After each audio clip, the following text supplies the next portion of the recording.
Okay, so I took our scintillation vial and screwed it onto our adapter here. Our adapter fits onto the bump trap just like a normal round bottom flask would, and I'm going to go ahead and attach a clamp.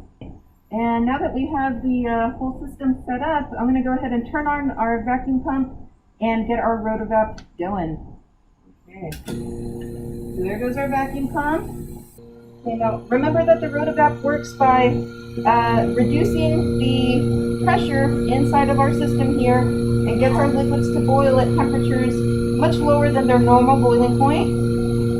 Okay, there we go. And I'm dropping this into the water just to ensure we keep a nice temperature on the liquid side over here. If you notice we got a little band of frost going, that's okay. Now we aren't going to evaporate this for very long because we just want to concentrate the solution. We don't want to go all the way to dry this time because we do need the extract here for the thin layer chromatography. Okay, let me go ahead and pop the vent open. And okay, so that's a little more than 10 drops, but I think that's a decent concentration level right there. We see a nice deep green that looks like it'll give us some good colors in a TLC. Okay, so we are working on spotting our TLC plate. So I have made some marks with a pencil about 1 centimeter from the bottom of the plate, and these marks are going to be my origin line. This is where I'm going to put down the the pigment from the spinach.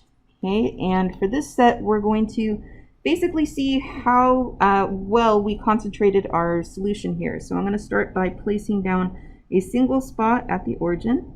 There we go. And then in the center, I'm going to repeat, but I'm going to do 4 spots. So I'm going to lift, let it dry for a second or two, repeat, again,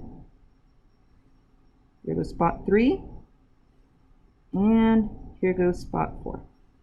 Now for my last one, I'm actually going to place 7 spots on top of each other. Okay, notice I pulled up very, very quickly so that I'm only depositing the pigment and I'm not trying to, create so much of a large circle here.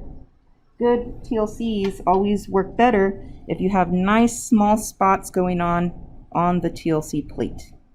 We're going to go ahead and place this plate in our solution of toluene and acetone with a ratio of 9:1. So this is 9 parts toluene and 1 part acetone.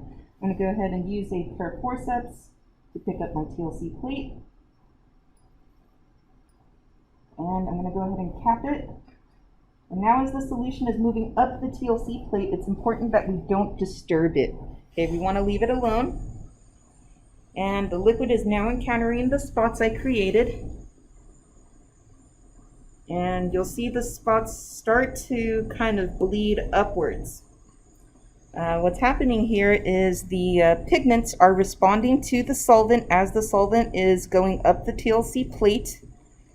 And compounds that are more soluble in the solvent will run upwards with the solvent.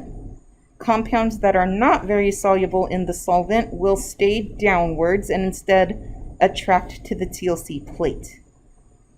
Okay, at this point you should notice there's some yellow spots coming upwards. Okay, and from the compounds that were listed in your experiment, those should be the least polar compounds that you expect.